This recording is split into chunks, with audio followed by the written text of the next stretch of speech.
ወደ የናንተና አስተያየትና ጥያቄ ለመስማት ነው በዋናነት የምፈልገው። ይሁንና ውይይታችን ከመጀመራችን በፊት እዚያ ያላችሁ ኢትዮጵያውያን ባለፉት 2 ዓመታት በአገራችን የተለያዩ ፈተናዎች በታዩበትና የተለያዩ ፈተናዎች በተደቀኑበት ሁኔታ የተለያዩ የፖለቲካ አመለካከቶች ቢኖራችሁም በጋራ ለአገራችን ሉዓላዊነት በመሰለፍ ላበረከታችሁት አስተዋጽኦ በመጀመሪያ በታላቅ ስሜት ላመሰግን እፈልጋለሁ።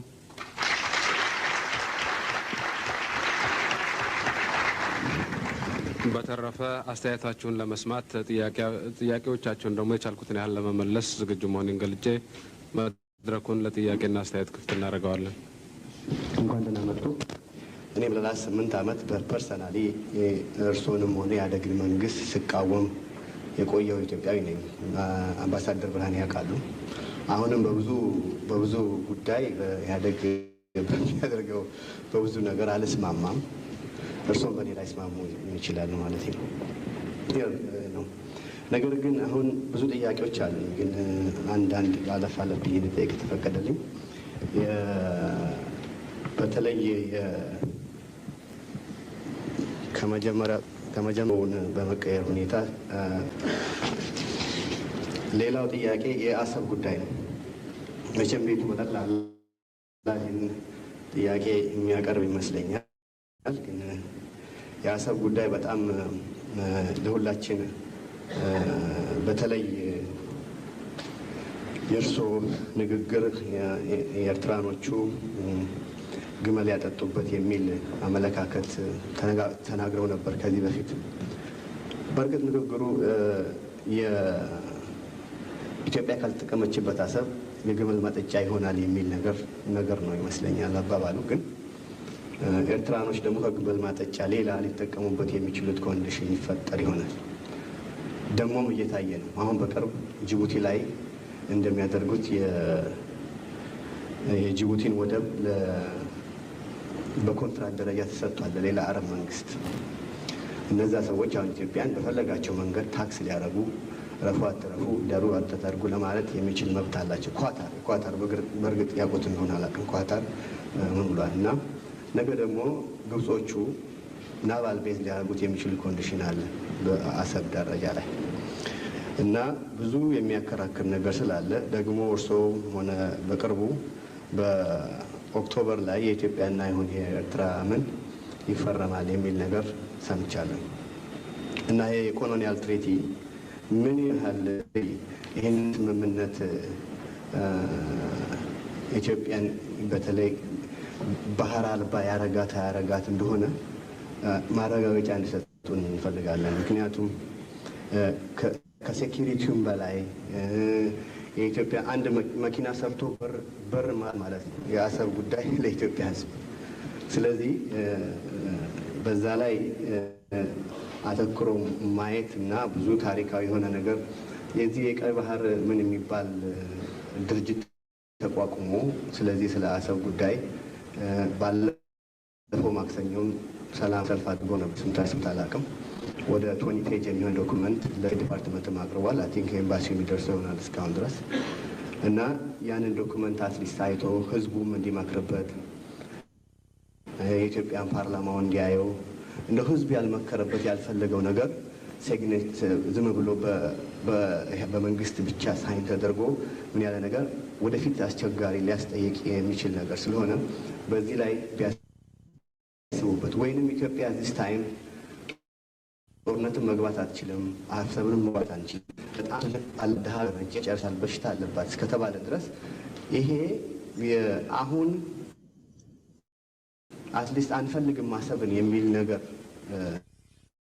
ትቶ እንዲኖረው የሆነ ሲግኔቸርም ሆነ ዶክመንት ላለማድረግ የሚቻልበት መንገድ ካለ ያንን የኢትዮጵያ መንግስት ቢፈልግ ከነዚህ ኮሚቴዎቹም ጋራ ደግሞ የሆነ ነገር ንግግር ቢጀምር በጠቃሚ ይሆናል። ብዙ ኢትዮጵያውያኖች በዚህ አካባቢ ስላሉ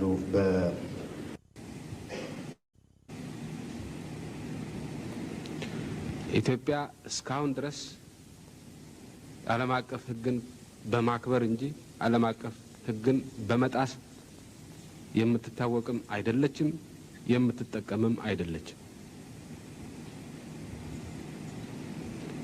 ያን አካባቢ በጉልበት ተሟሙተን ብንል ካሊ የማይቻል ነገር ላይሆን ይችላል። ተሟሙተን ልንይዘው እንችል ይሆናል። ነገር ይዘን ያለፈው ማህበረሰብ ኖርማል አባል ሆነን መኖር አንችልም። በሰዎች እሺ የተከበራችሁ ባለች ቤተሰቦች እንዴት ናችሁ? ይሄ እንግዲህ ስለ ሀሳብ ጠቅላይ ሚኒስትር መለስ ዜናዊ የተናገሩትን ነው ለማስታወስ የፈለግነው። ምክንያቱም ታሪካችን የሚቀዳው ከትናንት ነው። እኛ ዛሬ ላይ ያለን አጠቃላይ ማንኛውም ነገር በሙሉ መፍትሄው ላይ የማያደርስ ሆኖ እንዲቀጥል ተደርጎ የተሰራበት እውነት እንዳለ እሱን መሰረት ያደረገ አረዳድ እንድንረዳ በማሰብ ነው ይሄንን የማመጣው። አንዳንድ ሰዎች ሲነግሩት አልሰማው ካለ በቃ መንገር አለባችሁ። እዚህ ጋር የምናወራው የምንነጋገረው በትክክል ወደ መፍትሄው ለመድረስ ነው እንጂ ጥፋትን ተርከን ጥፋትን አውርተን አሁንም ሌላ ጥፋት እንዲመጣ ለማድረግ ስላይደለ በዛ ስሜት ነገሩ እንድታዩት ማሳሰብ ፈልጋለሁ። የተከበራችሁ የጉባለች ቤተሰቦች ኮኬት ሚዲያ ብቻ ጽፎልኛል። አብራይ ስላለ በጣም ነው የማመሰግነው። እንዴት ነህ? ሰላም ነው ወይ? ኢትዮጵያ ትቀጥላለች፣ ድሉ የኛ ነው። ማስተዋል ግን እንዴት አቃተን? በዘግናኙን የእጃዊ ሰውን ተግባር ስታዩት ከዛ ጋር የተሰለፈ ሰው ሁሉ ራሱ እንዲጠይቅ ነው ማሳሰብ የምፈልገው። ይሄንን ቀድመን ተናግረናል፣ ደጋግመን አውርተናል። እስኪሰለች ድረስ ቪዲዮዎችን ማየት ትችላላችሁ። ኢቭን ኢፍ እነዚህ ፌስ አድርጌ ፊት ለፊት ከመምጣቴ በፊት ሁሉ ብዙ ደጋግሜ ያወራሁት ነው እና ነገር ግን ሰዎች ካልተቀየሩበት ምን ያደርጋል አይነት ነው ነገሩ። ምን ይሰራል? እስኪ ስሙት ለመስማት እንኳን።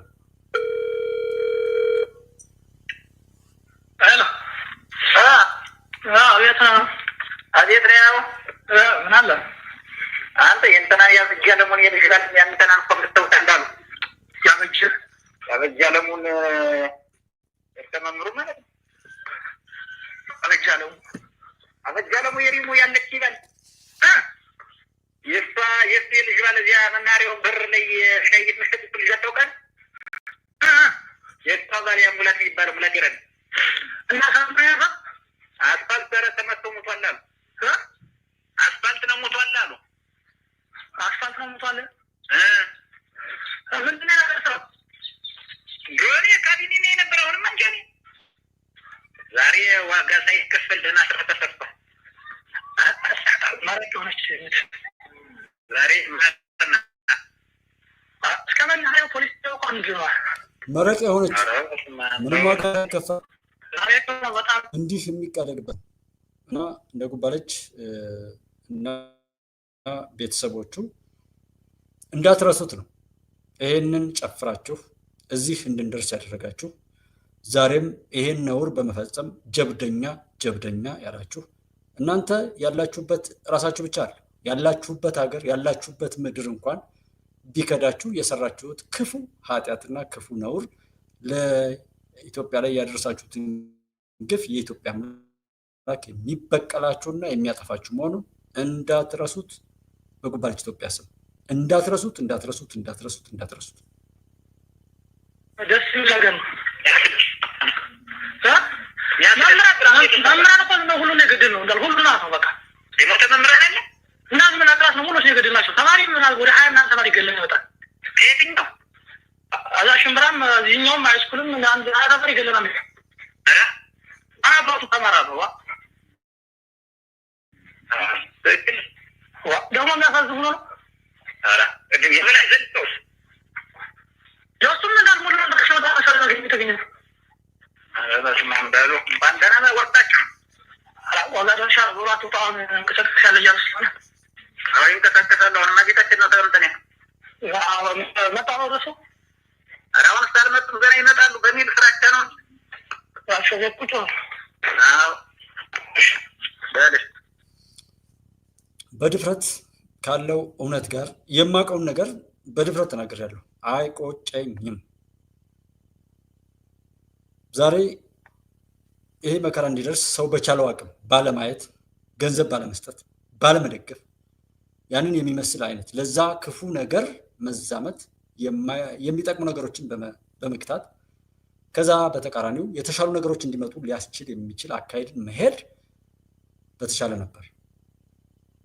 ይሄ ነገር እንዲስፋፋ ይሄ ነገር እንዲሄድ ያደረጋችሁም ያው እንደየድርሻችሁ መከራውን ወደ ቤታችሁ ወይም እዚህ ህዝብ ላይ የደረሰውን እልቂትና ጩኸት፣ ሰቆቃና ማንኛውም ነገር ሁሉ የምትካፈሉ መሆኑን አረጋግጣለሁ።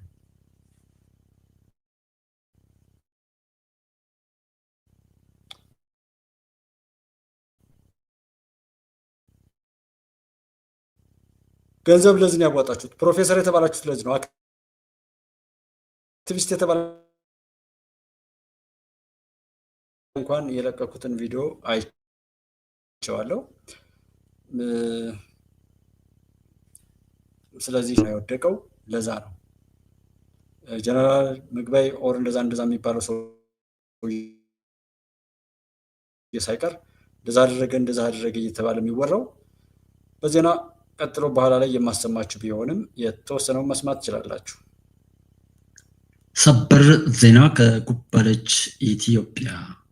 በብርጋዴር ጀነራል ምግበይ ኃይልና ግብረ አበሮቹ አደረጃጀትና አይዞህ ባይነት ዘመቻ አንድነት በሚል ስያሜ በተለያዩ የአማራ ክልል የዞን ወረዳዎች ትንኮሳ ለመፈጸም የሞከረው ራሱን ፋኖ ነኝ ብሎ የሚጠራው ጽንፈኛው ቡድን ተደምስሷል ይላል መከላከያ ሰራዊት። ብርጋዴር ጀነራል ምግበይ ኃይሌ እድሜ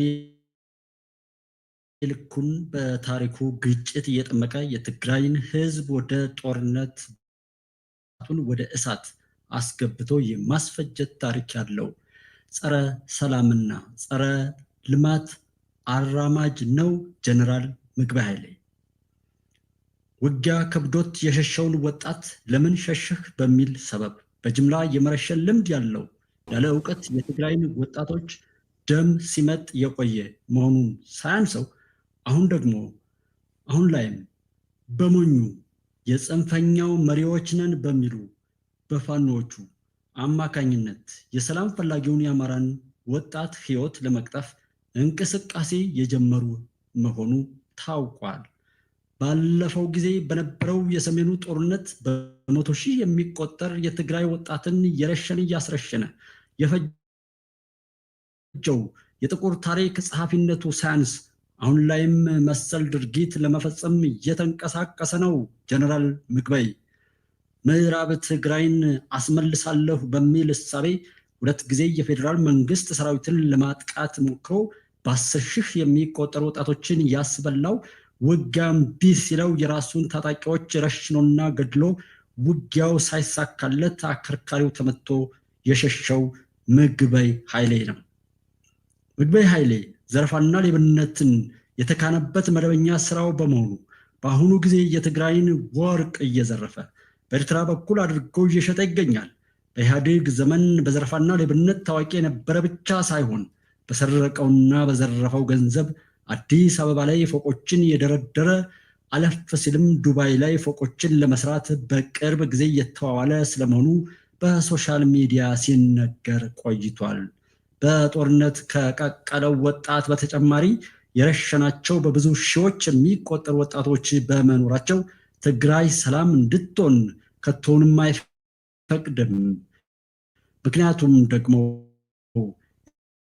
የትግራይ ህዝብ ልጆቹን ይጠይቀኛል የሚል ስጋት አንደኛው ምክንያቱ ሲሆን፣ ሌላኛው ምክንያቱ ደግሞ እያደረገ ያለው የወርቅ ዘረፋ እንዳይበት በማሰብ ነው።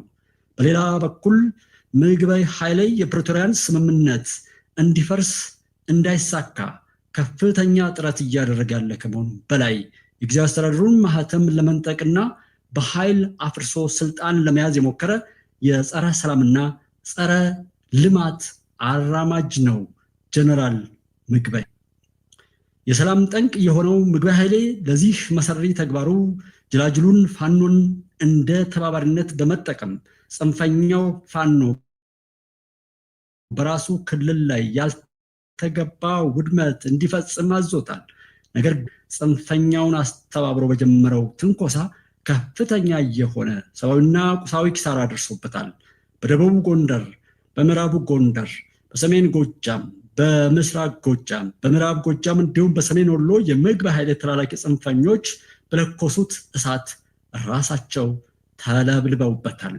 በዚህ 2 ቀናት ብቻ 317 የተገደሉ፣ 41 የተማረኩ፣ 125 የቆሰሉ፣ 27 ደግሞ በሰላም እጅ የሰጡ፣ 51 በምህረት የገቡ፣ 15 መረጃ አቀባይ ሆነው የተያዙ፣ በድምሩ 576 የሰው ኃይል ኪሳራ ሲደርስበት 1 መትረየስ፣ 119 ክላሽንኮቭ፣ 46 ኋላ ቀር መሳሪያዎች፣ 8 ሽጉጥ፣ 22 ቦምቦች፣ 2290 የተለያዩ አይነት ተተኳሾችን፣ 8 ትጥቅ፣ የመገናኛ ተሽከርካሪ፣ ባጃጅ፣ ሞተር ሳይክልና ሌሎች ቁሶችም በሰራዊታችን ቁጥጥር ስር ውሏል ይላል ጀግናው መከላከያ ሰራዊታችን። ይህ በምግብ ኃይልና በግብረ አበሮቹ አይዞህ ባይነት የተጋለጠው ጽንፈኛ ቡድን በዚህ ልክ ኪሳራ የደረሰበት ሲሆን በህይወት የተረፈው የትም የተበታተነ መሆኑ ተረጋግጧል። ብሬኪንግ ኒውስ። በብርጋዴኑ ይህንን ማየት እጅግ በጣም የሚገርም ነው። የተከበራቸው ጉባኤ ቤተሰቦች ይህንን በኋላ ላይ እንትን ብዬ በዜና መልኩ ለቀዋለሁ። እሱ ጋር እንዳልኳችሁ ነው። ያው ቻናሎቹ የሚለቀቁ ቪዲዮዎች ወደው የማይታዩ ከሆነና 2-3 ቪዲዮዎች ተለቀው ሁሉም የሚገባቸውን ያህል ካልታዩ እንዳለ ቻናሉ ያው ወደ ሻዶ የሚገባበትን አይነት ነገር ነው የተረዳሁት ከዩቲዩብ ጋር ባደረኩት አንዳንድ መረጃዎች ማለት ነው። ስለዚህ ቪዲዮ እኔ 2-3 ጊዜ ምናምን መልቀቅ እችላለሁ። ኦልሬዲ አሁን ስራ ትቼ ያለሁበት ሁኔታ ስላለ ያገኟቸውን ነገሮች ሁሉ ማጋራት ይችል ነበር። ነገር ግን ሰው ስለማያየው ደጋግሜ ቪዲዮ በለቀቁ ቁጥር ሰው ደግሞ ባላየው ቁጥር ማለት ነው ቻናሉ በራሱ ያው አይፈለግም፣ ሰው የሚወደው አይደለም በሚል ዩቲዩብ ወደኋላ ሊያስቀረው ስለሚችል የሚገባውን ያክል ዱሬሽን ኦፍ ታይም ብዙ ታይም ወይም ብዙ ጊዜ አያዩትም። እኔ ሌላ ችግር አለ መስሎኝ ሁሉ ብዙ ጠይቄ ስለነበር ማለት ነው። እና በተለይ ይህንን 2 ወሩ ነው ማን ነው የካቲትና አሁን የማርች ማለት ነው በጣም በሚገርም ሁኔታ በጣም ዲሞ እየሆነ የሄደበት ነው ያለው ቻናሉ። ስለዚህ ሌላ ነገር እንድንሰራ አያበረታታም። ሰዎች እስካላዩት ድረስ አልጎሪዝሙ እንትላይ ሰው የወደደውን ነው ወደ ላይ ዲስፕሌይ የሚያደርገው። ስለዚህ በምትችሉት መልኩ እጃችሁ ከምን በሚል እንድታዩት ነው። የእናንተ እጅ የእናንተ መኖር ለበጎ ነው ወይስ ለመጥፎ በሚል ማንኛውም ሰው ጉባለች ኢትዮጵያ ላይ ሲመጣ ለጉባለች ኢትዮጵያ ወደፊት መቀጠል ወይስ አለመቀጠል የራሱን አስተዋጽኦ በምን ገልጻለሁ የሚል እሳቤ ይዞ እንዲሰራ ኦር እንዲያደርግ ጠይቃለሁ። እኔ ላይክ አድርጉ እንደዚህ ሜምበሩኑ እንደዛምረው ጀስት ያን ያክል ይታወቃል ብዬ እንጂ ለመኖርም ያክል ኦር የሆነ ነገር ሁሉ የሚኖር አይደለም። ሲጀመር የነበረውን ያክል አይደለም። በጣም እየወደቀ በቃ ተመልካችና ምናምን ታዳሚ የሌለው ቻናል ምናምን ነው። ጊፍት ኦር እንደዛ ሱፐር ቻት ሱፐር ስቲከርስ እንደዛ ነበር የምታደርጉት። ከዛ ባለፈ በእይታ መቼም እያገኘ እንዳልሆነ ታውቁታላችሁ የቻናል። ስለ ቻናሉ ኦልሬዲ ድል አድርገናል። እንደ ድል እኔ እንደምጠብቀው አቺቭ አድርጌያለሁ። ግን እውነት በመጠላቱ በሚለው ደግሞ እውነትን ይዘን እንደዛ እንትን እንላለን እንጂ ምንም ነገር የለውም ነው ባጭሩ። በዚህ 2 ወራት ውስጥ የሆነውን ነገር ማየት ትችላላችሁ። ምንም ነገር የሌለው መሆኑን በማሰብ የሚሆነውን ነገር ማድረግ ነው። አለዛም ማሳወቅ ግዴታ ስለሆነ ነውና በሱ ነው እንጂ ብዙ ሰዓት ዜናዎችንም ማድመጥ ኦር እንደዚህ ማሰማት እፈልጋለሁ። በየደቂቃው በየሰከንዱ መግባት እችላለሁ። ኦልሬዲ ስራ አጥ ነኝ። አንዱ ጃዊሳ ከጎዳቸው አንዱ ሰው ሆኜ ነው። እኔ በሆነ ጽንፍ ላይ ሳይሆን የጃዊሳ የረከሰ ተግባር ጥቃት ካደረሰባቸው ሰዎች መካከል አንዱ ጉባለች ኢትዮጵያ ስለሺ ስለሆነ በዛ ስሜት ነው የሚሄደው። ድል በማድረግ ምንም ጥያቄ የለው። ምንም አብራችሁን ያላችሁት ወንድሞችንም በሚገባው ክብር ላይ መያዝ እንደሚችል አውቃለሁ። እንደምናሸንፍም እርግጠኛ ነኝ። ማንም ይበል ማንም ብዙ ምስጢሮች እናውቃለን። ግን ለገበያ ብለን አይደለም የምናገረው፣ ሀቁን ለመናገር እንጂ። የተነጠልን የተወገዝን አገር ነው የምንሆነው። በአሁኑ ሰዓት መነገድ ይኖርብናል። በአሁኑ ሰዓት ኢንቨስትመንት መሳብ ይኖርብናል። በአሁኑ ሰዓት ለልማት የሚያስፈልገን እርዳታ ማግኘት ይኖርብናል። ከጠቀሜታ አንፃር አሰብን የምናየው ለልማታችን አስፈላጊ ነው በሚል ነው። በጉልበት እንያዘው ብንል ግን ስንለማ ሸቀጦቻችን የሚወጡበት በር ይጠፋል በሚል ሂሳብ ያንን በር በጉልበት እንያዝ ብንል ግን የሚወጣ ሸቀጥ ማምረት ማንችልበት ሁኔታ ነው የሚፈጠረው። ስለሆነም ወደቡም ያዝነው ማልያዝነው ለውጥ አያመጣም። ያኔ በወደቡ ተጠቅመን ልንሸጠው የምንችል ሸቀጥ አይኖረንም። የተነጠልን የተወገዝን አገር እንሆናለን፣ ፓራያ ስቴት እንሆናለን። በእንደዚህ አይነት ሁኔታ ከድህነት መላቀቅ የምንችል አይደለም። አሁን ያለው የዓለም አቀፍ ኢንቫይሮንመንት ታውቁታላችሁ። ዓለም አንድ እንደሆነች ሁኔታ ከዚህ ዓለም አንድ መንደር ከሆነችበት አካባቢ ተነጥለናል፣ ማርጂናላይዝድ ሆነናል ተብሎ ነው በአፍሪካ ደረጃ ውታው የሚለቀቀው። ግሎባላይዝድ ከሆነው ኢኮኖሚ ተጠቃሚ መሆን አለብን፣ መሳተፍ አለብን፣ መግባት አለብን እየተባለ ነው የሚነገረው። ከዚህ የባሰው ነው የሚያራርቀን፣ ተጠቃሚ እንዳንሆን የሚያረግ ምኑ ነው የሚጠቅመን? በጉልበት እስከሆነ ድረስ። ስለዚህ ያን አካባቢ በጉልበት መያዝ ከመርህ አኳያ ያስኬዳል አያስኬድም ለጊዜው ብንተው። ይሄ ሰውዬ እንግዲህ አስበውበት ነው ያደረጉት። እዚህ ጋር የተቆራረጠ እንደዛ ቢለውም እንዳልኳችሁ ነው። አይ ቲንክ ስትሪምያርድ ዩቲዩብ አካውንቱን ስለሚያየው የሆነ ምናምን ተከታይ ስላለው በጣም እንትን የሚል መስሎት ይመስለኛል። ሆን ብለው ነው የሚያቆራርጠው ራሱ ስትሪምያርድ የሆነ ክፍያ እንትን ለማለት ሲጨንቀው ምናምን አይነት ነው። ግን እንዳልኳችሁ ነው፣ በቃ ለዛ መክፈል የሚበቃ አይደለም። በቃ ከዚህ በላይ ብዙ ማብራራቱ አያስፈልግም። ያስኬዳል አያስኬድምን ብቻ ብናይ የሚጠቅመን አይደለም።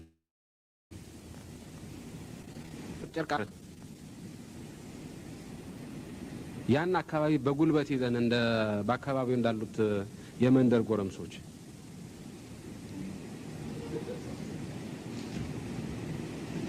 በጉልበት እንኖር ብንል እነሱ የደረሰ ነው እኛ ላይ የሚደርሰው።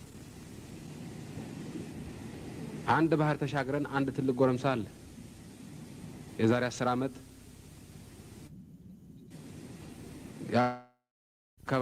ለመንጀት እስካለው በረሃብ እየተጎሳቆለ ነው።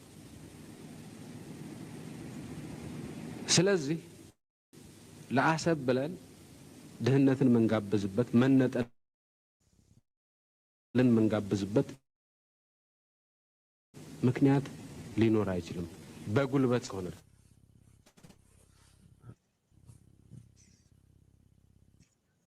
መገዛት ባህል ያለን ሀገር ነን።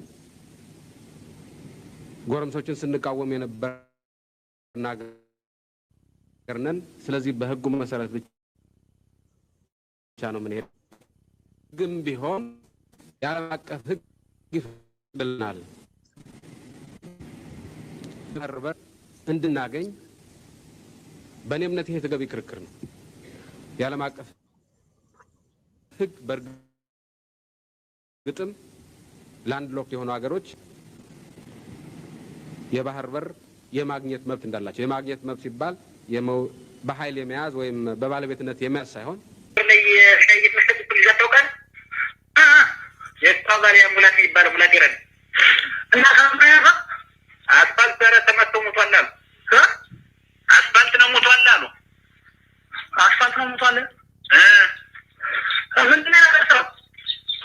ጆኒ ካቢኔ ነው የነበረው። አሁንም አንጃኒ ዛሬ ዋጋ ሳይከፈል ደህና ስራ ተሰርቷል። ማራጭ ሆነች ዛሬ ማርና እስከመናኸሪያው ፖሊስ ተቋም ጅሯል። ኧረ በስመ አብ ተው ዝም ብለህ ዛሬ ጥሩ ነው። በጣም ደስ የሚል ነገር ነው። መምህራን እኮ ሁሉን የገድል ነው እንዳል ሁሉ ናት ነው በቃ የሞተ መምህራን አለ እናዝ ምን አቅራስ ነው ሙሉ የገድል ናቸው። ተማሪ ምናል ወደ 20 ምናምን ተማሪ ገለን ይወጣል። ከየትኛው እዚህኛውም ሃይስኩልም አንድ አራፈር ይገለናል። አረ አባቱ ተማራ ነው ደግሞ የሚያሳዝኑ ነው። አረ እድሜ ምን አይዘልተውስ ጆሱም እንዳልሞላ እንደከሸው ታሰረ ነው የሚተገኘ። አረ በስማም ባሉ ባንዳና ወጣችሁ አላ ወላደሻ ዙራቱ ታውን እንከሰከሻለ ያልሰነ አሁን ከተከታተለው እና ቤታችን ነው ተምተነ ያው መጣው ደሱ አራውን ሳልመጡ ገና ይመጣሉ በሚል ፍራቻ ነው ያሸገቁት። አዎ እንደነቱ ፈሪ እንደነቱ ሽልምጥማጥ እንደነቱ በተደጋጋሚ ጉባኤ ኢትዮጵያ ላይ ሱሪውን በአግባቡ የማይታጠቅ ልፍስፍስ ትውልድ አልጫ ትውልድ በየሄደበት ጣም የሌለው ርካሽ የሆነ ትውልድ መነሻና መድረሻውን የማያውቅ ትውልድ መጫወቻ መሆን የለባችሁም ነው። ይሄ በሽታ እንደ ሀገር በቅሏል። የምትገፉት የምናስወግረው ምናምን አይደለም። እንደ ሀገር እንደ ዓለም እንደ ማንኛውም ነገር ታሪካችን ነው። ያላደረጉት ነገር የለም። በዚህ ስም የመጡትን በተደጋጋሚ እዚህ ላይ እንኳን ያሉትን አውርተናል፣ ተነጋግረናል። ሀቅና ሳቅና መሀል ሚዲያ ላይ አውርተናል ስለዛ ጉዳይ። ፋኖ የሚል ስም አንሰጥም። አማራን ለማጥፋት ሲሰራ የኖረው ኃይል በተለያዩ ሀገሪቱ ክፍል ላይ አማራን ሲገል ሲያገዳድል የነበረው ሌባ ቡድን አሁን አማራን በቤቱ በመግደል ለኢትዮጵያ ዘላቂ የጥፋት አንጃ ወይም ቡድን አድርጎ ለመቀጠል የተሰራ ነው። የተለየ ነገር የለም። ከዚህ ጋር የነበራችሁ ሰዎች አልዳናችሁም እንጂ ታሪኩ ተነግሮ ነበር። ዛሬም የምታዩት ነው። እነዚህ ሰዎች ማመጣላችሁ ደረጃ ሀብተወልድ እነዚህን ሰዎች መጨፍጨፋቸውን ስለዘገበ 41,000 አሁን 5 ሰዓት ሆኖታል። አሁን የማሰማችሁ ድምፅ 41,000 ሰው አይቶታል።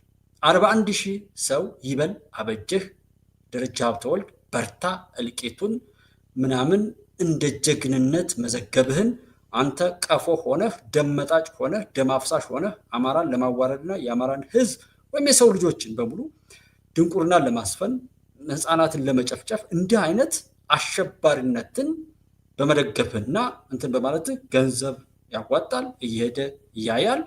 ቪወር በማየቱ እኔ እኮ ዘጋለሁ ብዬ ቅድም ያወራኋችሁ ኦልሞስት 2 ወር ነው። የሚቀጥለው ከሆነ እየዘጋሁት ነው ማለት ነው። ቻናል እውነቴን ነው የምነግራችሁ።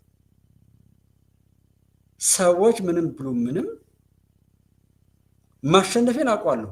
ሰው እንዲተርፍ ነው እንጂ እዚህ መጥቼ ማወራው ባላወራም እንደማሸነፍ አውቀዋለሁ። የሚቀየር ነገር የለም። አንዲት ቦታ ላይ አንዲት ለውጥ ቢደረግ ኖሮ እንትንል ነበር እና 41,000 ወር ለዝነስ ሲባል ሶሻል ሚዲያ ላይ ያለው ነገር መቼም አርቲፊሻል ኢንተለጀንስ ወር ምናምን ቻይናዎች፣ ሩሲያዎች፣ አሜሪካዎች ወር አውሮፓዎች አይተውት አይደለም። ይሄ ትዝብት እኔ ሀቅ ለኢትዮጵያ እየተናገርኩ የኢትዮጵያ ሕዝብ ሀቅ ካልወደደ በቃ የወደደውን እንዲሰጠው እኔ ራሱ ዱዓ አደርጋለሁ፣ ጸሎት አደርጋለሁ። የወደደውን ነገር እንዲያገኝ እያንዳንዱ ሰው የወደደውን የሚመኘውን የሚነየውን ነገር እንዲያገኝ ማለት ነው። ታጥሩ ይገኛሉ።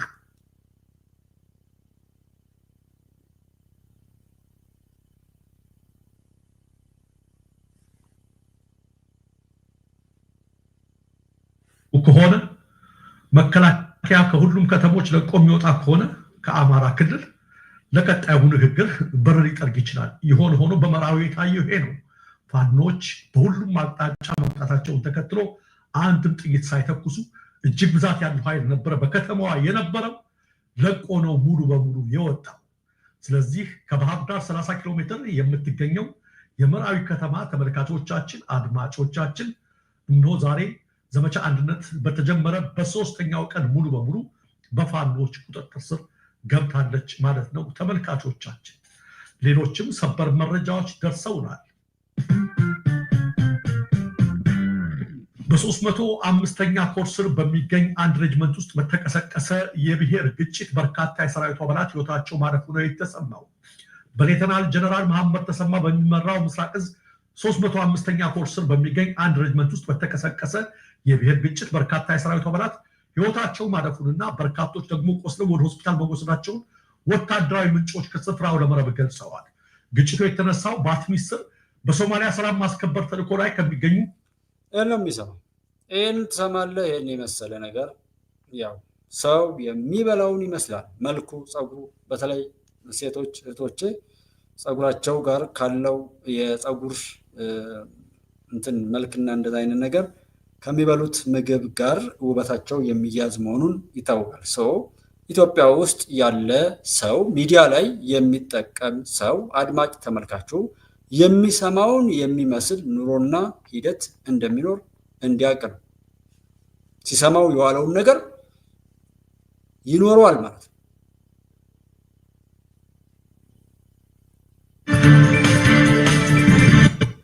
ይገኛል ብሏል። ጀዋር በኦሮሚያ ክልል ያለው ውጊያም ተባብሷን ያለ ሲሆን አሁን ላይ ሰራዊቱ ዓላማውን ስቶም በኦሮሚያና በአማራ ክልል ድንበር ላይ እየዋለለ ይገኛል ሲል ጽፏል። በዚህ ጉዳይ ላይ በዝርዝር ያለ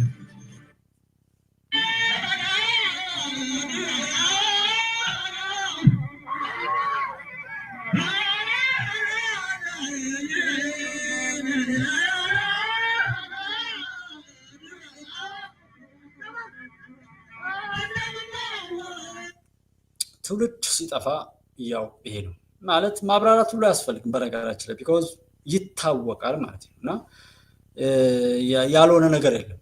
ከኛ በላይ በተለያየ ቦታ ላይ ከምንናገረው በላይ የመጣው ኃይል እያንዳንዱ በየቤቱ ምን አይነት ቆሻሻ ነገር የሚሰራ የቆሻሻ ስብስብና ጥርቅም መሆኑን እና በተለይ ይህንን የሚያስተጋቡ እነ ደረጃ ሀብተወልድ እነ መሳይ መኮንን ኤምኤስ ላይ ያሉት እነ ጲላጦስ እነ ምናምን የሚባሉትን የሚነደኝ የደገፍኩበት ቀን ነው እንደራሴ። ዛሬም የሚሆነውን ሁሉ እያየ ከነዚህ ጋር የቆመ ሰው እነዚህ ጋር ያለ ሰው መንገዱ ጨርቅ ያርግለት። ምንም አይነት ዋጋ ቢከፍል እኔ እንደማረሳል ላረጋግጥ ነው የማሰማቸው። እያፌስኩባቸው ነው። ይሄን እየሰማ የሄደ የተቃጠለውን ቢሆን አይቆጨኝም፣ ይቃጠል ስለሚል ከሰከስ ነው ዛጋ የገባው። የራሱ ምኞት ነው ዛጋ የከተተው። የትናንትናውን ቪዲዮ ብቻ ማታ ላይ መብራት እንትን ብሎብኝ ነው እንጂ መግባት ፈልጌ ነበር። ቢኮዝ የራስን ግዴታ እየተወጣው ሰው የራሱን ግዴታ ካልተወጣ የራሱ ጉዳይ ይሆናል። ከማሸነፍ ካለማሸነፍ ምናምን አይነት ጋር አይደለም። ቢኮዝ እንደምናሸንፍ ነገር ያንን መናገሩ ላይ አያስፈልግም። የምናደርገውን ነገር መናገርና እዚህ ጋር ሆነ ታቅራራለህ፣ ትፈክራለህ። ወራዳ፣ ሰካራም፣ ደፋሪ፣ አውሬ፣ ከሃዲ፣ ባንዳ፣ ጽንፈኛ በየሄደበት የከሰረ እስትንፋሱ ሁሉ በሆነ አርቲፊሻል የተቋቋመ መነሻውና መዳረሻውን የማያውቅ ብኩን ትውልድ የሚነዳው ማንኛውም ሰው ካለ እሱ መትረፍ የለበትም። በህይወት እንዲተርፍ አልፈቅድም። እውነቴን የምላችሁ በእነዚህ ፊተኞች እስከ 1 ዓመት ከምናምን ሆኖኛል። አሁን ላይ ከነዚህ ጋር የተነካካ ሰው እንዳይተርፍ ወደሚለው ነው ማለት።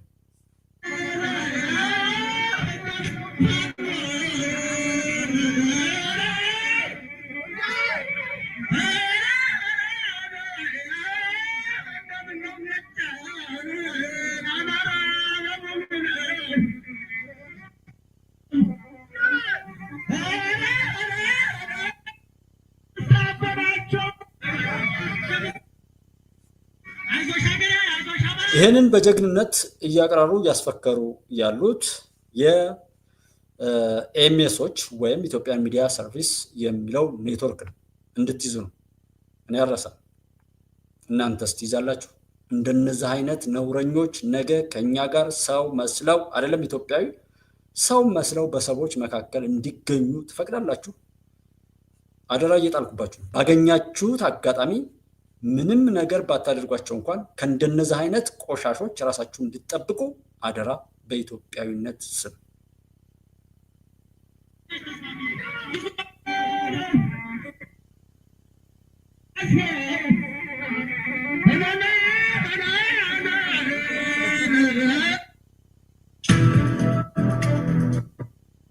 ጋነናል።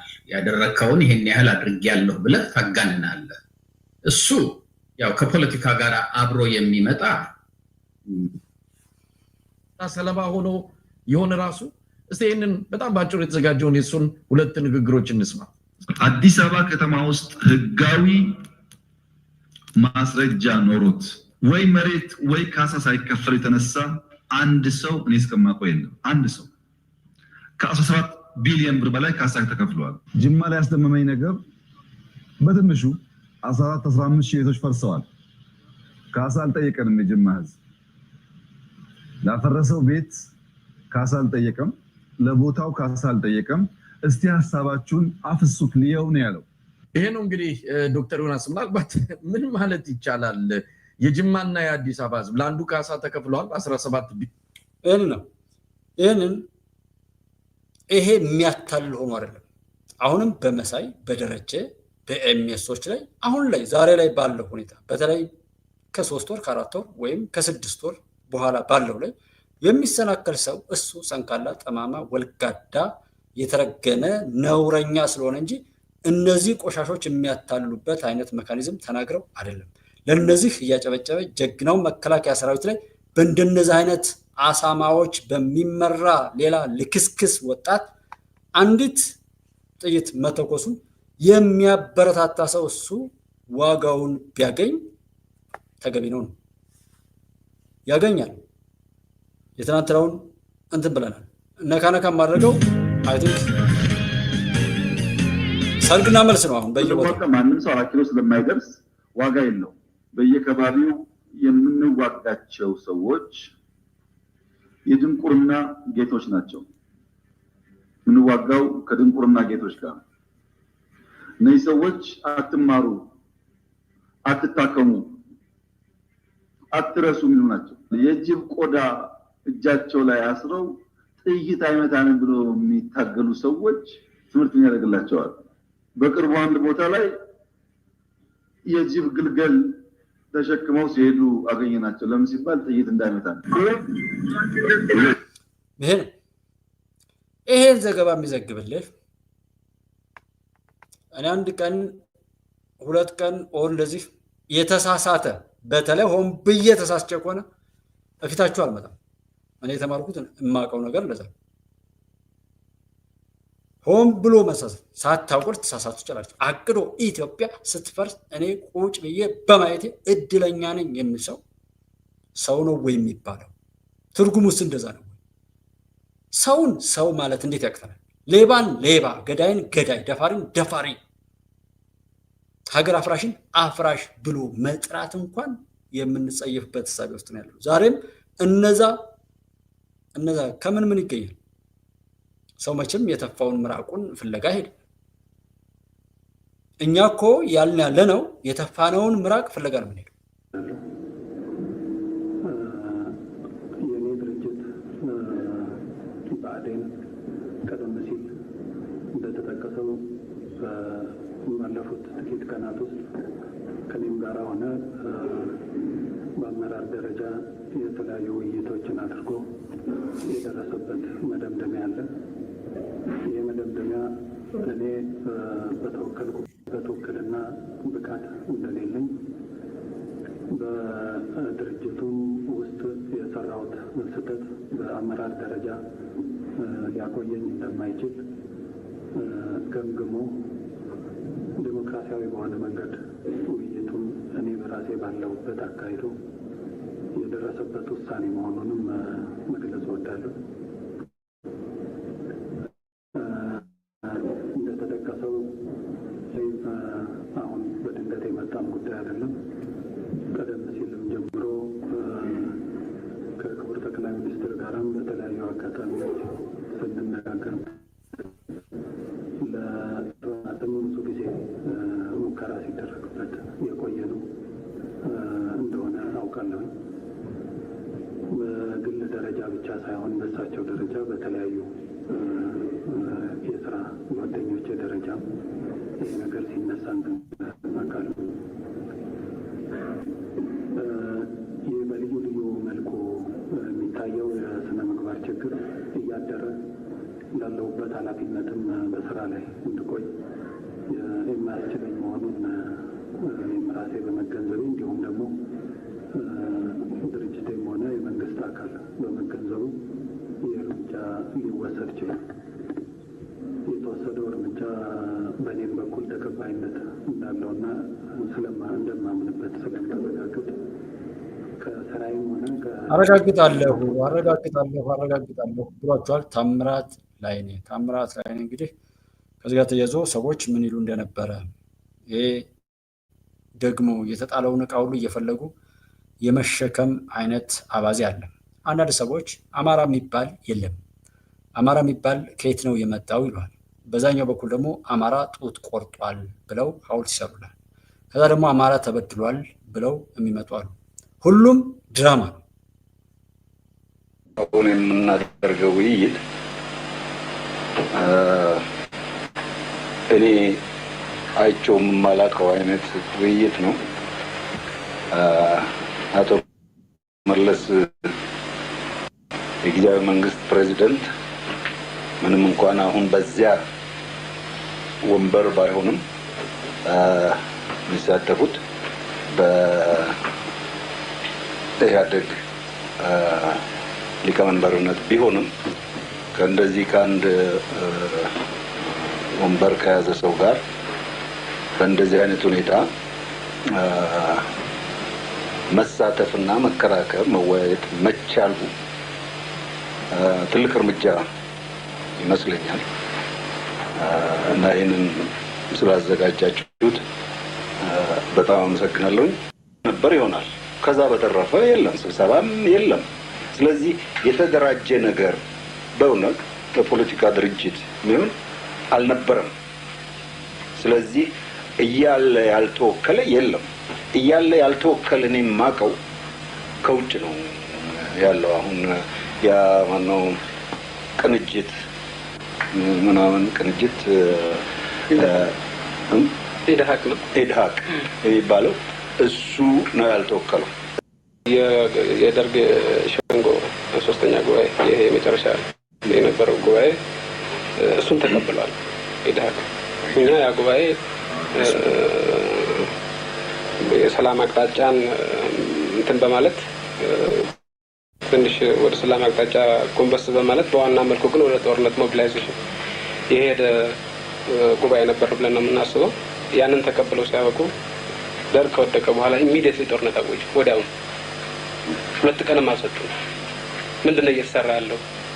ከደርግ ሸንጎ ውሳኔ የባሰ ነገር እየመጣ ነው የሚለውን ለማሰብ እንኳን ጊዜ አላገኘም። በወዲያውኑ ነው ጦርነትን ያወጁ እና እነኚህ ሰዎች የሆነ ድርጅት የሆነ ሀይል የሆነ ትንሽ ቡድን ተደራጅቶ እኔም በዚህ ቦታ ካላስቀመጣችሁኝ እኔ እንደዚህ ካላ ደርቻላችሁ ሁሉ ሰላማችሁ ይብዛ እያልሁ ለዕለቱ የተመረጡና ትኩስ የሆኑ ማለት ነው። ሌላኛው ጉዳይ ደግሞ ፈጣን የሆኑ ጀልባዎች እና ዘመናዊ የሆኑ ጀልባዎች ወደ ባህር ዳር ሊገቡ ነው። ከዚህ በፊት እንግዲህ ፈጣን ዘመናዊ የሆኑ ጀልባዎች በተለይ ደግሞ ረዥሙ ጀልባ ለህዝብ አገልግሎት ትራንስፖርት የሚውለው የተባለው እስከ 138 እንግዲህ ተጠቃሚ ከስተመር መያዝ የሚችል ሲሆን ሁለተኛዋ ደግሞ ለመዝናኛ ወይም የቅልንጦት የሆነች ጀልባ ነች። እቺ ደግሞ ጀልባ ፈጣን ጀልባ ለአሰሳም ሁሉ እንደምትጠቅም ነው የተነገረው። ለአሰስ ለማድረግ እንግዲህ ፈጣን የሆነች ጀልባ እንዲሁም ደግሞ ለመዝናኛ የምትውል ጀልባ ነች። በአጠቃላይ 2 ጀልቦች እንግዲህ ወደ ጣና ወደ ባህር ዳር ይገባሉ። ለባህር ዳር ሁለተኛ ተደጋጋሚ እንግዲህ ድምቀት የሆኑ እነዚህ ዘመናዊ ጀልቦች ከጅቡቲ እንደደረሱ መረጃዎች ወጥተዋል። በተለያዩ ሶሻል ሚዲያዎችም እንደተመለከት ነው። ስለዚህ አሁን ወደ ባህር ዳር ቀጥታ ይገባሉ። እነዚህ ጀልቦች እንግዲህ ለየት የሚያደርጋቸው ዘመናዊ መሆናቸው ነው። እስኪ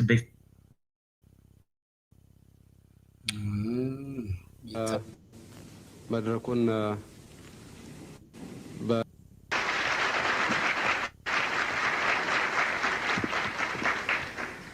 ስለዚህ በኤርትራ የሚኖረው ሁኔታ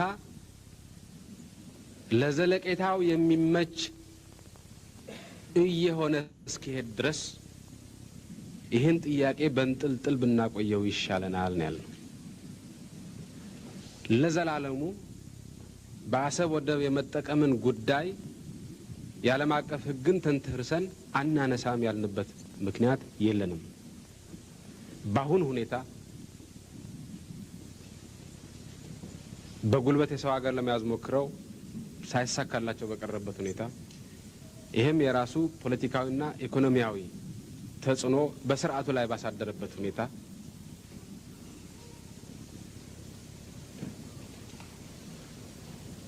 ለመተንፈስ የሚያስችለው ጊዜና አየር በሚጠይቅበት ሁኔታ ያ ስርዓት ለመተንፈስ የሚረዳው ብር በአሰብ በኩል መላክ አይጠቅመንም የሚል አቋም በመያዝ ነው ይህን ጥያቄ እስካሁን ድረስ ያላነሳ ነው። ወቅቱ ሲደርስ ጠቃሚና አስፈላጊ ነው ብለን የምናይበት ደረጃ ላይ ስንሆን እናነሳዋለን። ስለዚህ በስርዓቱ ውስጥ ወታደራዊ፣ ኢኮኖሚያዊና ፖለቲካዊ ቀውሶች ማቆጥቆጥ በጀመሩበት በአሁኑ ሰዓት ይህንን ብር ኢንጀክት አድርገን ያንን ቀውስ የምናደርግበት ምክንያት የለንም ብለን ነው የምናየው። በዚህ ምክንያት ነው ያቆየነው። ሌላው ከህግ አንጻር የሚነሳም ሊኖር ይችላል። የህግ ባለሙያ አይደለሁም። ኮሎኒያል ትሪቲስ የሚባሉት እንዲሁ በጨረፍታ አይቻቸዋለሁ። አጼ ምኒልክና የጣሊያን መንግስት የተፈራረሟቸው 3 ናቸው። የ1900 የ1902 እና የ1908 የመጀመሪያውና ዋናው የ1900 ነው። ሁለተኛው የ2 በተከዜና በመረብ መካከል ያሉትን አካባቢዎች እንደገና አስተካክሎ የተረጎመው ነው።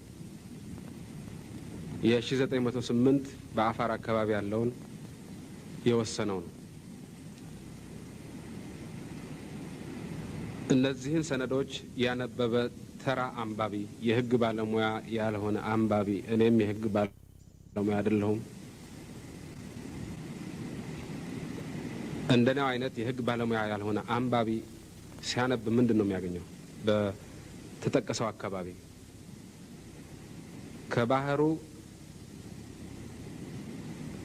ከባህር ዳሩ ወደ ውስጥ ፓራሌል የሆነ 60 ኪሎ ሜትር ስዕል ይሳላል ነው የሚለው የ1908 እንግዲህ ይሄን እንደሚሆን አድርጎ ተርጉሞ አሰብ የኛ ነው ማስባል ማየት ይቻላል። ከባህር ዳር ወደ ውስጥ 60 ኪሎ ሜትር መሄድ ካለ አሰብ ይሆናል። አሁን እዚህ ይህን ሰውዬ ያመጣሁትኝ መለስን የሚያመልኩ ሰዎች ስላሉና የሆነውን ነገር እንደው አሁንም እስኪ ሰዎች ይረዱ ይሆን ወደ ቀልባቸው ለመምጣት እንደው መጫወጫ ነገር የተሰራውን ነውር ቆጥረው ወደ መረዳት ይሄዳሉ ወይ በሚል እንጂ አዲስ ነገር ሆኖ አይደለም። ለኔ ግን ይሄን ብቻ ማወቅ ምን ይሰራል?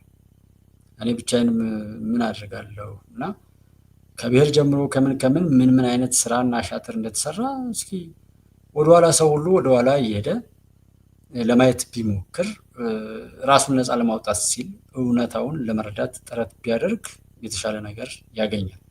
ከዛ ውጭ ይሄ ነው ያ ነው ቢባል አሁን ችግሩ ጫፍ ላይ ነው ተንጠላጥሎ ህወሓት እንደዚህ አማራ ፋኖ ሸኔ ወያኔ የሚባል ሁሉ ድራማው አንድ ነው። የድራማው ባለቤቶች ከየት ጀምሮ እንደጀመሩ ቢያንስ አይተን ሁሉ ነገሮችን እንደው ለመረዳት ጥረት የምናደርግበት አቅም አለን ወይ? ዛሬ ደርሰናል ወይ? ትናንትና ጠቅላይ ሚኒስትሩ ከሚያወሩት ከሚናገሩት ይልቅ አገር ስትፈርስ ማን ይናገር እስኪ? ማለት ከማን ቤት ነው ምንድነው የሚገኘው? ከሽንት ቤት እንደዚህ እያልኩ ምለው ሰው የሚበላውን ምግብና በተቃራኒው እያልኩ በቃ ብዙ ነው ነገሩ። በጸያፍ መልኩ ሰዎች የምናገው የተተፋ ምራቅ ካለን ሽንት ቤት ላይ ሄዶ እንደዛ አይነት ነገር የለው። አዲስ አይደለም ወይ? ይሄ አሁን አዲስ የሆነ አዳዲስ ሰዎች አልመጡም፣ አዳዲስ አስተሳሰብ አልመጣም፣ አዳዲስ አካሄድ የለም። እኛንን ባለቤቱ ጉዳት ሲመጣ እኛ የምንጎዳው ምንፈናቀለኛው፣ ምንሞትኛው፣ ገጽታችን የሚበላሸውኛው፣ የምንሰደደውኛው፣ ኢኮኖሚካል ፕሮብሌም በኑሮ ውድነት የሚሆን በየትኛውም አግባብ እኛ ላይ ነው ነገሮች ተግባራዊ የሚደረጉት። ሰው እንዴት በራሱ ላይ ይዘባበታል? እንዴት ይዘናጋል? እንዴት ይቀልዳል? እንዴት እነዛ ሁሉ ጊዜ ማስገደልና መግደልን እንጂ መሞት የማያውቁ ሰዎች ተመልሰው እንዲገሉ እድል እንሰጣለን? ይሄ ማለት ለዚህ ጉዳይ ሰው ሞቲቭ ሆኖ ተነሳስቶ የተነገረው ነገር ሁሉ ውሸት መሆኑን ካወቀ ጥርጣሬ ከዘራብን አይ ከዚህ በኋላ ሳላጣራ አልሰማም፣ ሳላጣራም አላወራም፣ ለሆነ ውሳኔም ቢሆን ብዙ የራሴን መካኒዝም እስከረዳው ድረስ አጣራለሁ፣ አጣርቼ ነው የሚሄደው ይባላል እኮ። እኔ እውነት ቢወደድ እውነት ነው የምላችሁ ብዙ ነገር እላችኋለሁ። አሁን ይሄንን ላቀርብላችሁ ያሰብኩት መጽሐፍ ቢኖር ይሄ ነበር። አሁን ወቃሽ ትውልድ ወይም ይሄ ወቃሽ ትውልድ የሚለውን አዩት ከሆነ ይሄንን ወቃሽ ትውልድ ነው። ይሄን አሁን አነባበቤ እንዳልኳችሁ በሞባይል ነው የምቀርጸው። ዜና ራሱ ይመች አይመች ስላልተመቸም ሊሆን ይችላል እንዳልኳችሁ ወር ሰው አላየውም አይነት ሆኜ ተውኩት እንጂ በሞባይል ነው የምቀርጸው። ባለኝ ነገር ነው ለመታዘዝ እንትን በቃ የሆነ አቅሙን እንትን ካለ አብሮ ይሄዳል።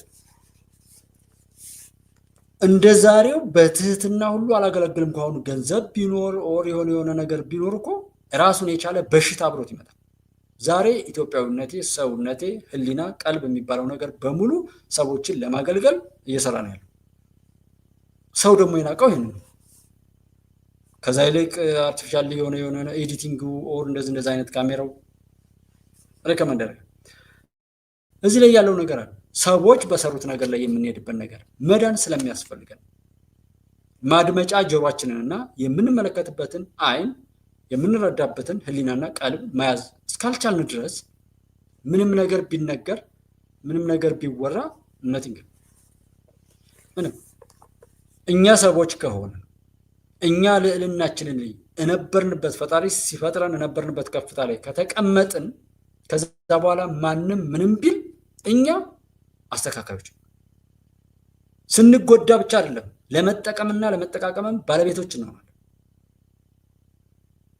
አሁንም ድረስ ያለው አዙሪት ስታሊን ስትፈርስ አልጠፋለት ብለን ያለው ሰውዬ ስትፈርስ ቁጭ ብዬ በማየቴ እድለኛ ነኝ ያለው ሰውዬ ዛሬ እንዲያወራ ያደረግነው እኛ ነን። እሱ ምን ችግር አለበት? ለማፍረስ ሰራ። ፈጣሪ ስላልፈቀደ ኢትዮጵያ ልጆች ስላሏት አልፈረሰም። አሁን ደግሞ አብይን ስታሊን ሲሰድበው ቁጭ ብሎ የሚያሰድብ ትውልድ አለ። ምንም ጥፋት ይኑረው ዶክተር አብይ ስታሊን የሚባለውን ሽላሊት እንዲሰድበው ማድረግ አሰዳቢውን ትውልድ ነው የሚያዋርደው። ፋኖ፣ ጃዊሳ፣ ሸኔ፣ ወያኔ የሚባል ቀቢጸ ተስፋ፣ ጀዋር፣ ልደቱ ምናምን የሚባሉ የሀገር ተባይ የሀገርህን ህግ መሪ መከላከያ ሰራዊት ለሀገር ለመስራት የሚፍጨረጨርን ማንኛውንም ኃይል እነዚህ በቀቀኖች ሲናገሩት ዝም ካልክ ችግሩ ያንተ ነው። ከሰዳቢዎች የባሰ አሰዳቢ ይሆናል ማለት። ምን ይሉ እንደነበር እንደው ሰው እንዲናደዱሉ ነው። እኔ ማለት እኔ ሰርች ማድረግ በጣም በሲምፕል ማየት ይቻላል ብዬ ስለማስብ ነው ዝም ምለው የነበረው። ግን አሁን ይሄንን ኢሳያስን እንኳን በሚመለከት ምን ሲሉ እንደነበረ አውሩ። እነሱ አሉ፣ እነሱ ተውት። በቃ በምን ትይዛቸዋል? መራራውን ህይወት ለማለፍ ባህር ማዶ መሻገርን የመረጠው ገና ሮጦ ያልጠገበው ህፃን ስዒድ አልሐሰን ገና በ15 ዓመቱ ነበር እትብቱ ከተቀበረባት ሀገሩ ኤርትራ ለመኮብለል ቢሆንለት አፍሪካን ተሻግሮ አሜሪካና አውሮፓ ከሚገኙ ከገዛ ሀገራቸው ይልቅ በስደት መጠለያቸው ነፃነት የተጎናጸፉ የሀገሩ ዜጎች ኤርትራውያን ጋር ለመገናኘት ያለመው። በእውን ግን ዛሬ በትግራይ ሰራዊት ስር በምርኮኞች ማዕከል እንደርሱ ሁሉ ተማርከው በማዕከሉ ከሚገኙ የሀገሩ ወገኖች ጋር ተገናኝተዋል። በአጽዕ ተወልዶ ያደገው ህፃን ስዒድ አልሐሰን ሙርከኛ የሆነበት ቅጽበት ማወጋን ድንበር ለመሻገር ወደ ሱዳን ሲያመራ በገዛ ሀገሩ ሰራዊት እጅ ተይዞ የኤርትራ ወጣቶች እጣፈንታ ወደ ሆነችው ሳዋ ሲያመራ 15 ዓመቱ ነበር። ከሱወር ስልጠና በኋላ ግን ራሱን ከመሰሉ የሀገሪቱ ዜጎች ድንበር ተሻግሮ ከቁመቱ በላይ ዘለግ ያለችውን የጥይት ዝናር ታጥቆ ራሱን በሙቀታማ የኢትዮጵያ ክፍል አፋር አገኘው። በአፋር ታጣቂዎች እየተመራ ትግራይ ለመግባት የነበራቸው ህልምም በትግራይ ሰራዊት ከጎኑ ቆመው የተሰለፉት ወገኖቹ በበረሃው ሲቀሩ እንደ ድል ሆኖ በትግራይ ሰራዊት ተማርከዋል። ሽሜ ስዒድ አልሐሰን ይባላል። እድሜ 16 ዘመጽሁሉ ባጽዕ ማለት ነው። ስሜ ስዒድ አልሐሰን እባላለሁ። ከባጽዕና የመጣሁት እድሜ 16 ነው። በሱዳን በኩል ድንበር ለመሻገር ስሞክር ነው የተያዝኩት። ከያዙኝ በኋላ ወደ ማሰልጠኛ አስገቡኝ። ወደ ማሰልጠኛ ከገባሁ 3 ወር አድርጌያለሁ።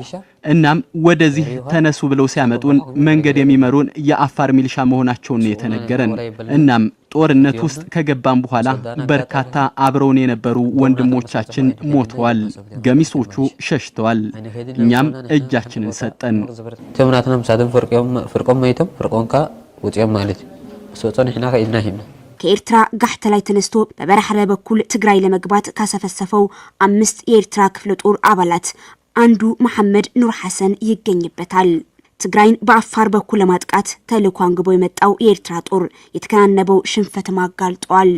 ካብ ጋህተ ላይ ካብ ውሽጥ ኤርትራ ማለት ጋህተ ላይ ዝባል ቦታ አለ። ካብ በገስና ሳብ ገልዓሎ ቀያር ኢሎና ሳብ ገልዓሎ አምጥተናል ማለት ነው።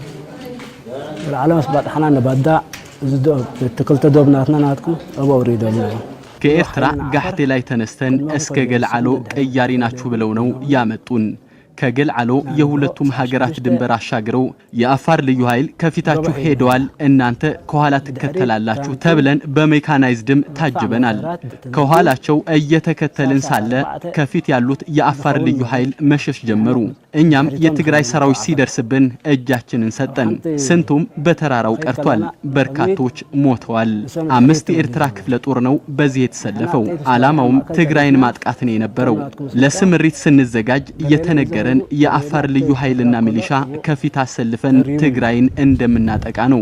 علامه ትግራይ ምህራም ይሎምና ታከበ ይገብር ከሎ ምሸት መገስ ካላና ትሽዕ ምሸት ቀደም علامه አንተ የነገሩ ረትረን ወጥ ካላና እዚህ ባጣና ጥባህ ከምዚ ትግራይ ከነርመና ከምዚው ቶም ኩላ አፈርን እቶም ፍሉ ኃይለ አፈር በቀኝት ካይደዮም ምርኮኞቹ እንዲህ ብለዋል። የኤርትራ ወጣቶች ራሳችሁን ከሞትና እልቂት ታደጉ፣ እጃችሁን ለትግራይ ሰራዊት በመስጠትም ህይወታችሁን አድኑ በማለትም ተማጽነዋል። የሞቱ ዲሆኑ والله መለሰና ዲሆኑ ለምን ያሐስቡ ይሆን ነው አሁንም ያሐስቡ ይሆን ነው። ቤተሰቦቼ እኔ የት እንዳለሁ አያውቁም። ሞቶ ይሆን ወይስ በህይወት ይመለስ ይሆን ብለው እያሰቡ ይሆናል። ግን ለቤተሰቦቼ በእኔ የደረሰ እንዳይደርስባቸው ለሰላም መቆም አለባቸው። ሰላም መባለም ያሸም ማለት ይብላል ሓደ ወታደር በግዴታ እንተኸይኑ حنت يقبرن كل سجردوب كل تمهريا ما بدها ساود وده سجردوب ده تحدث سباتي አንድ ወታደር ተገዶ ከገባ ምንም ማድረግ አይችልም። ወይ ተማሪ የነበረ ነው አለያም ድንበር ለመሻገር እየተያዘ ነው። ኤርትራውያን ወጣቶች እድል ካላጡ በስተቀር እጃቸው በመስጠት ህይወታቸው ሊያተርፉ ይገባል።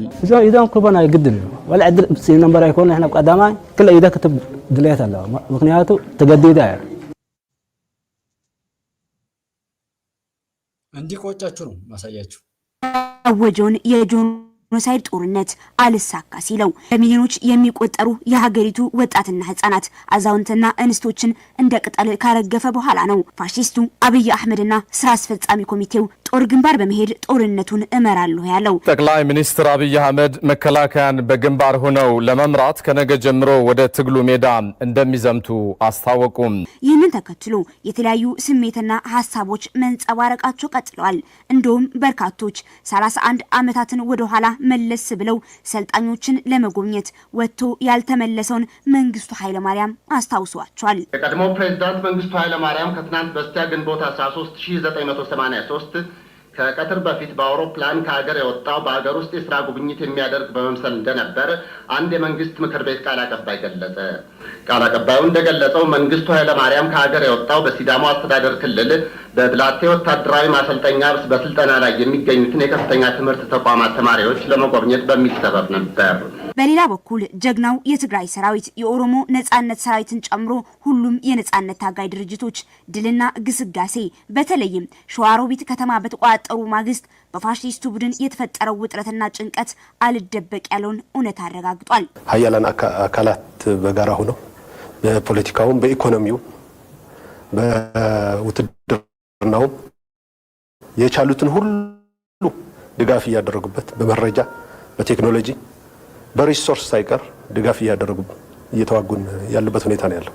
ያም ሆነ ይህ የደርግ ስርዓትና አልቻል ሲለው የፈረጠጠውን ኮሎኔል መንግስቱ ኃይለማርያም ቁመናና ተግባራትን እንደ ሞዴል አድርጎ የሚከተለው ፋሺስቱ የአብይ አህመድ ቡድን እዘምታለሁ ከማለቱ ከሳምንታት በፊት እንዲህም ብሎ ነበር። ክላሽ ላይ ያለውን አብዮት አስቆማችሁ ወደ ፓምፕ ካመጣችሁ ታጠቅ፣ ተደራጅ፣ ዝመት የሚባል ነገር ለኢትዮጵያ ይጠቅማት። ከወራት በፊትም ቢሆን በሀገሪቱ ህዝብ ተወካዮች ምክር ቤት ፊት ቆሞ በ3 ሳምንታት ስላጠናቀቀው በትግራይ ህዝብ ላይ ያወጀው የጄኖሳይድ ጦርነት መጠናቀቅ በከፍተኛ ትዕቢት ሲያበስር በ3 ሳምንት ውስጥ ሁመራ ላይ፣ አዲጎሹ ላይ፣ ዳንሻ ላይ፣ ሽራሮ ላይ፣ አዳሀገራይ ላይ፣ አድዋላ ላይ፣ አድነብሪድ፣ አድዳሮ፣ ሽሬ፣ ሰለክለካ፣ አክሱም፣ አድዋ፣ አዲግራት፣ ዕዳጋ ሐሙስ፣ ዛላምበሳ፣ መቀሌ አንዲት ከተማ አንድ ሰው አልገደለም መከላከያ።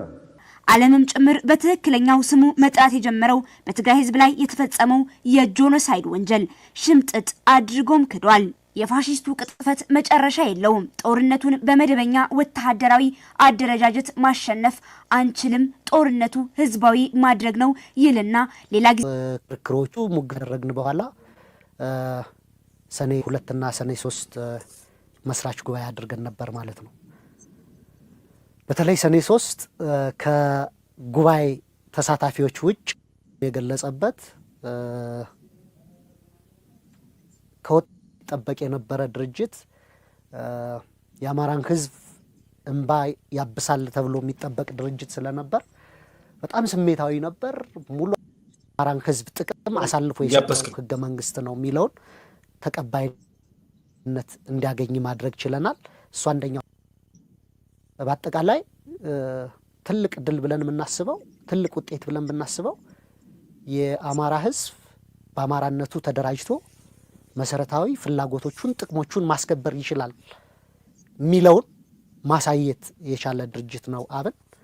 በአማራ ውስጥ መነቃቃት መፍጠር ችሏል። በደንብ ነው ይቻላል።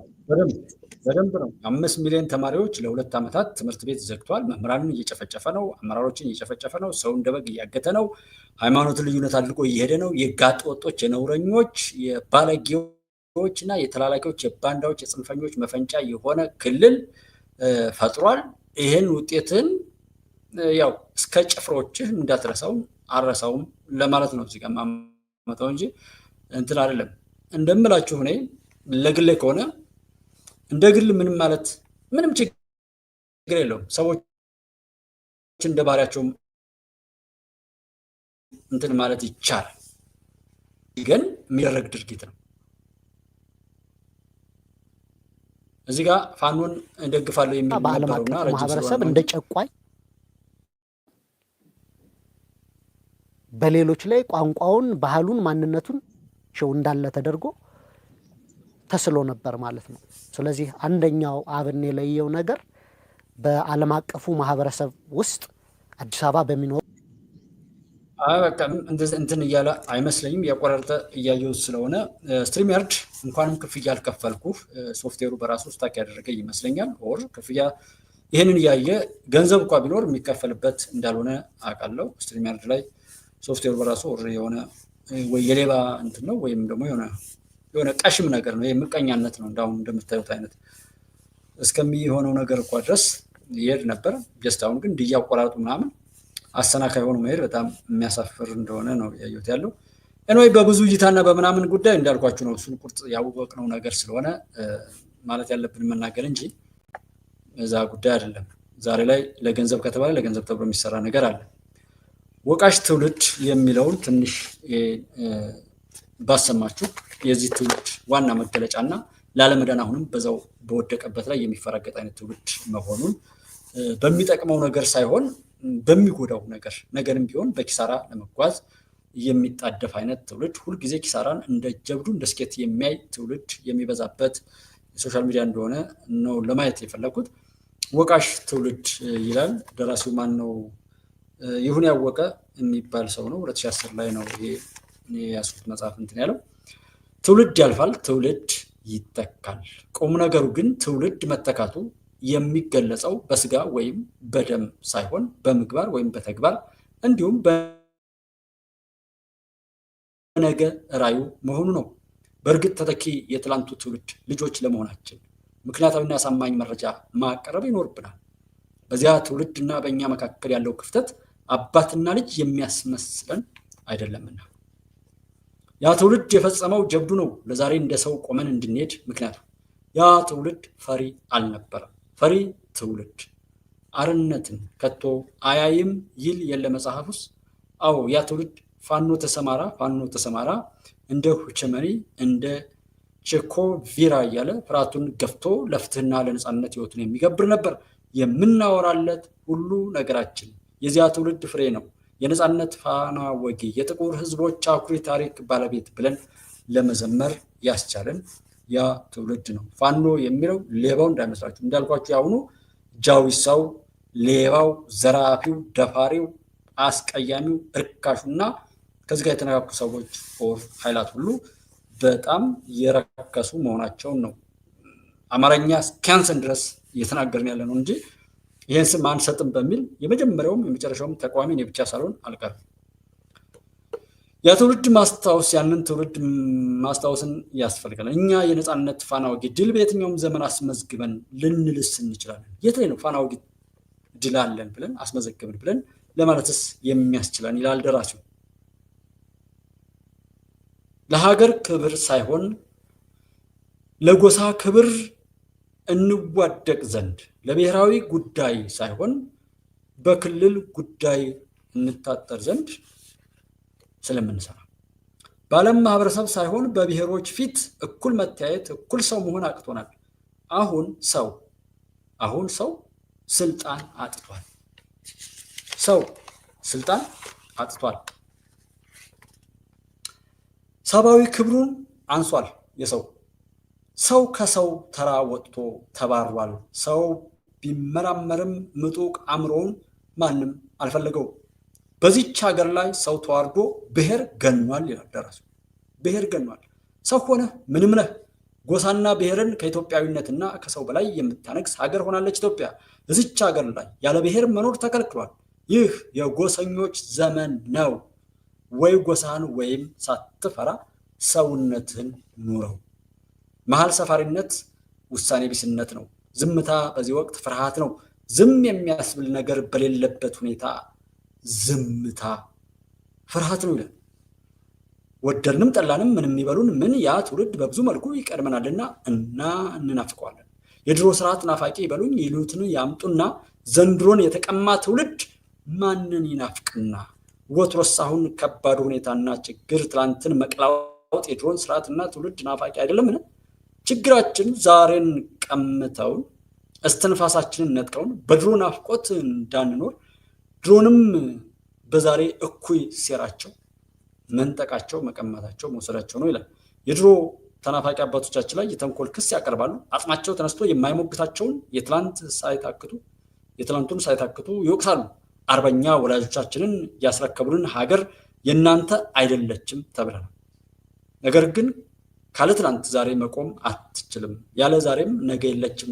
የህልውና ጊዜያችን ንጉሥ በትላንት ተመስርቶ ለነገ ዓላማ የሆነው ወይም ለነገ መኖር ዛሬ ነው እያለ ይቀጥላል። ምናልባት አነባበቡ ምናምን እኔ በሚገባኝ ስላነበብኩት ላይመቻችሁ ይችላል። ነገር ግን እንትን ካለ ዝም ብዬ አንድ ምዕራፍ ወር እንደዛ እንሞክረውና ኮመንት አድርጉ። የሆነ ዜና መሆኑ እንደዛ ነገሮችን ሳነብ እንደ ሰው ባለው ነገር ማስተካከል የምንችለው ነገር ካለ ብትነግሩን በጣም ጥሩ ይሆናል ማለት ነው።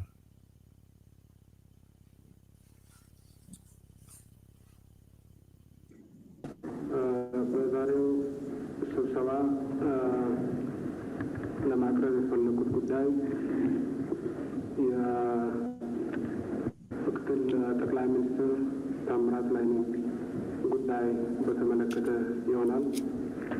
ምናልባት አንዳንዶቻችሁ በዚህ ጉዳይ ላይ የብአዴን ማዕከላዊ ኮሚቴ የወሰነውን ውሳኔ ሰምታችሁ ሊሆን ይችላል። ይኸውም አቶ ታምራትን ከድርጅቱ ዋና ጸሐፊነትና ማዕከላዊ ኮሚቴ አባልነት እንዲወገዱ የወሰነ ሲሆን በተጨማሪም ድርጅታቸውን ማለትም ብአዴንን ወክለው በዚሁ ምክር ቤት እና በተለያዩ የመንግስት ኃላፊነቶች መቀመጣቸውን የማይደግፉ መሆናቸውን ገልጿል። ወደዚህ ውሳኔ ሊደርሱ የቻሉበት ዋናው ምክንያት ከአንድ የኢትዮጵያ ፌዴራላዊ ዴሞክራሲያዊ ሪፐብሊክ ከፍተኛ ባለስልጣን በተለይም ከአንድ የኢህአዴግ ከፍተኛ የአመራር አባል የማይጠበቅ ተደጋጋሚ የስነ ምግባር ብልሹነት ስለታየ እና ይህንንም የስነ ምግባር ብልሹነት ባለፉት ዓመታት በድርጅቱ ልምድና ባህል መሰረት በውይይትና በሂስ ለማስተካከል የተደረገው ጥረት ነገሩን ሊያስተካክለው ባለመቻሉ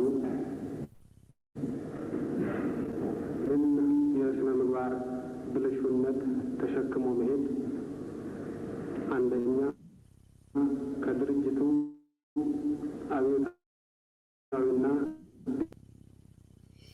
ለማንኛውም ይሄ ሰው የሚናገረው ይሄን ነው የሚለውን ታምራት ላይ ነውና አማራ ክልል ላይ ወይም የአማራ ህዝብ ጋር አማራ የሚባል የለም አለ ከሚል ጀምሮ አማራ የሚባለውን ለማጥፋት ታቅዶ ይሰራበት የነበረው ዘመን ነው መናገር የፈለኩት። ዛሬ ላይም አማራ የምትሉ ሰዎች አማራ የሚባለውን የመጀመሪያ ኢላማ ወይም ታርጌት አድርጋችሁ ከዛ ቀጥሎ ደግሞ የሰው ልጅን ሁሉ በመግደልና በማባረር ላይ ደመጣጭ አውሬዎች መሆናችሁን የምትገልጡ ናችሁ።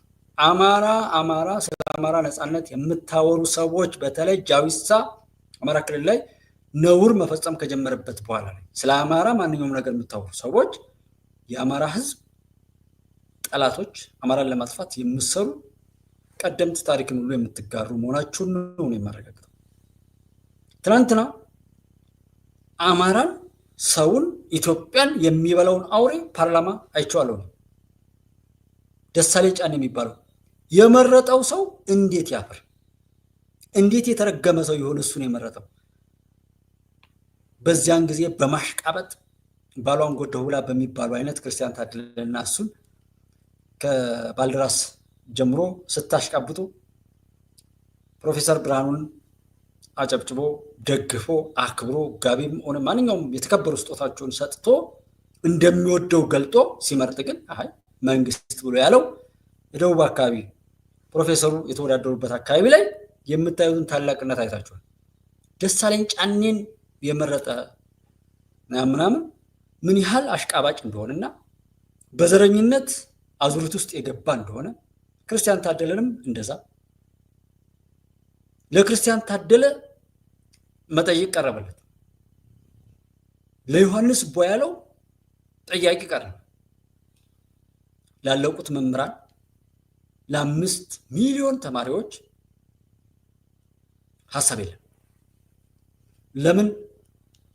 ጥያቄው እርኩስ መንፈስ የሰፈረበት የጅብ ቆዳ የሚሸከም ጅብ አዝሎ የሚሄድ አይ ቲንክ እኔ ጎጃሜ ስለሆንኩም አላምንበትም ማንም ስላለ መሆን ስለሌለ ማለት ነው።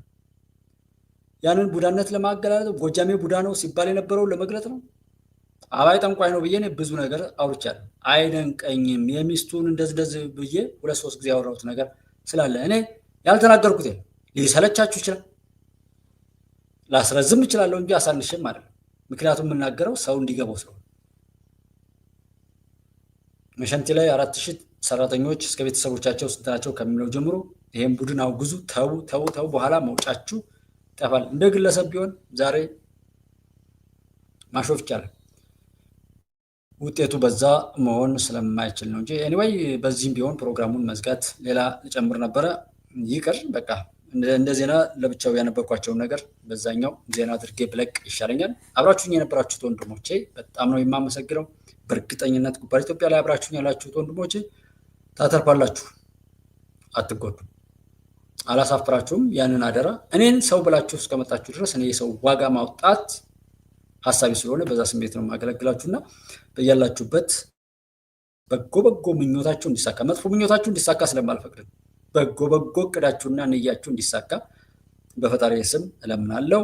ስኬታማ ሁኑ። ይህንን ክፉ ወቅት እንድታልፉ ኢትዮጵያችሁ ተሻግራ ይህንን ቆሻሻ ዘመን አለፍነው ተሻገርነው ብለን ያሻገሩንን ጀግኖቻችንን እና ፈጣሪያችንን እያመሰገን በኢትዮጵያዊነት ክብራችን አብረን የምንጨዋወትበት፣ የምንመክርበት፣ የምንዘክርበት የሳቅ የደስታ ጊዜያችን እንዲመጣ እንዲህ የተገለባበጠው ሰው ሲተኛ የምንቀመጠው ሰው ሲቀመጥ የምንተኛበት ወቅት ሁሉ ተስተካክሎ እንደ ሰው እንደ ዓለም ሰው በዓለም ላይ በእኩልነት በክብር የምንኖርበት ወቅት እንዲመጣ ፈጣሪ ይርዳል። የጾም ወቅት ነው። በዚህም ያየነውም ያላየነውም የምናውቀውም የማናውቀውንም ጸረ ሰላም፣ ጸረ ኢትዮጵያ፣ ጸረ ሕዝብ፣ ጸረ ሰላም እና የእልቂት አንጃ የሆነን የሰው አጋንንትን ወይም ጅኒን ፈጣሪ ከምድራችን ይጥረግ። ኢትዮጵያ ታበጽሕደዋ በእግዚአብሔር። ሰላማችሁ ይብዛ። ደህና እደሩ።